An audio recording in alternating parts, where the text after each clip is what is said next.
a maior flor do mundo, José Saramago. As histórias para crianças devem ser escritas com palavras muito simples, porque as crianças, sendo pequenas, sabem poucas palavras e não gostam de usá-las complicadas. Quem me dera saber escrever essas histórias, mas nunca fui capaz de aprender e tenho pena. Além de ser preciso saber escolher as palavras, faz falta um certo jeito de contar, uma maneira muito certa e muito explicada, uma paciência muito grande.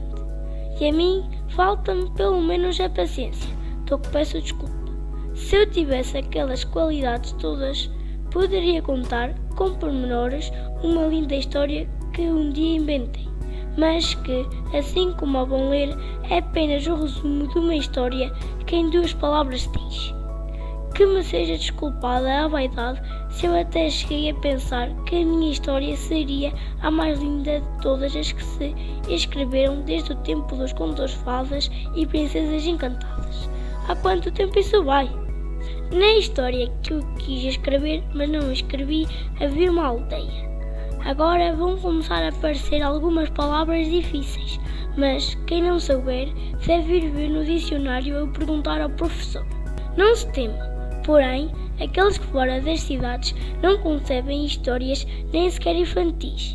O meu herói menino tem as suas aventuras aprazadas fora da sossegada terra onde vivem os pais.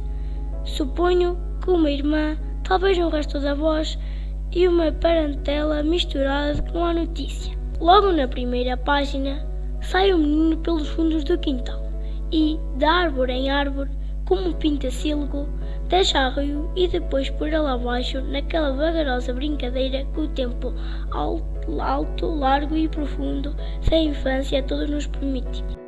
Em certa altura, chegou ao limite das terras onde se aventurara sozinho. Dali para diante, para o nosso menino, será só uma pergunta sem literatura. Vou ou não vou? E foi. O rio fazia um desvio grande. Afastava-se e de rio ele já estava um pouco farto, tanto que o via desde que nascera. Resolveu cortar a direita pelos campos, entre extensos olivais, landeando misteriosas sebes, cobertas de campainhas brancas, e outras vezes metendo por bosques de altos freixos, onde havia clareiras macias, sem rastro de gente ou bicho, e ao redor um silêncio que zumbia, e também um calor vegetal, um cheiro de cal sangrando de fresco como uma veia branca e verde. Oh, que feliz é o menino! Andou, foram rareando as árvores, e agora havia uma charneca rasa, de mato ralo e seco, e no meio dela uma inóspita colina redonda como uma tigela voltada. Deu-se o menino ao trabalho de subir a encosta, e quando chegou lá acima, que viu ele? Nem a sorte, nem a morte, nem as tábuas do destino. Era só uma flor, mas tão caída, tão murcha, que o menino se achegou cansado. E como este menino era especial de história, achou que tinha de salvar a flor. Mas que é da água? Ali no alto nem pinga, cá por baixo só no rio, e esse que longe estava. Não importa. Desce o menino à montanha, atravessa o mundo todo, chega ao grande rio Nilo. No côncavo das mãos recolhe quanto de água lá cabia. Volta ao mundo a atravessar, pela vertente se arrasta. Das gotas que lá chegaram, bebeu-as a flor sedenta, 20 vezes cá e lá, 100.000 viagens à lua. O sangue nos pés descalços, mas a flor aprumada já dava cheiro no ar, e como se fosse um carvalho, deitava sombra no chão. Um menino adormeceu debaixo da flor. Passaram as horas, e os pais, como é costume nestes casos, começaram a afligir-se muito.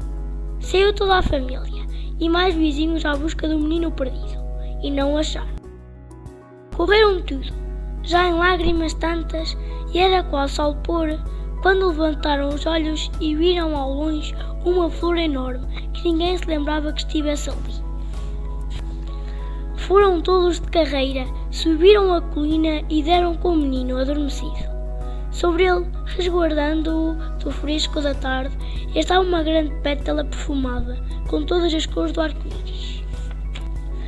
Este menino foi levado para casa, rodeado de todo o respeito, como obra de milagre. Quando depois passava pelas ruas, as pessoas diziam que ele saíra da aldeia para ir fazer uma coisa que era muito maior do que o seu tamanho e de todos os tamanhos. E essa é a moral da história. Este era o conto que eu queria contar. Tenho muita pena de não saber escrever histórias para crianças, mas ao menos ficaram sabendo como a história seria e poderão contá-la de outra maneira, com palavras mais simples do que as minhas, e talvez mais tarde venham a saber escrever histórias para as crianças. Quem sabe se um dia virei a ler outra vez esta história escrita por ti como lês, mas muito mais bonita.